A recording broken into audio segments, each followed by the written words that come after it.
How to build a shed base. First of all, cut your timber frame to mark out the size of your base.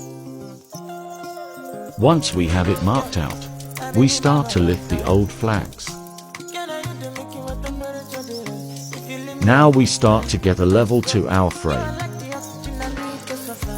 We then use bits of timber to help get our frame level. Not everybody uses membrane, but we find it helps get a more solid base. For the sub-base, we use 20mm crushed mud. Make sure your sub-base is whacked down. On this particular base, we have done a 4-to-1 mix.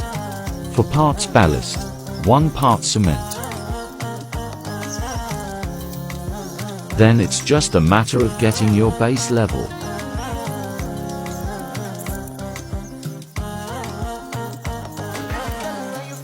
Nice and smooth.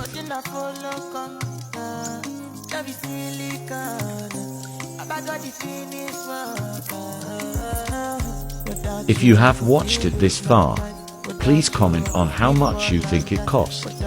Thank you for watching.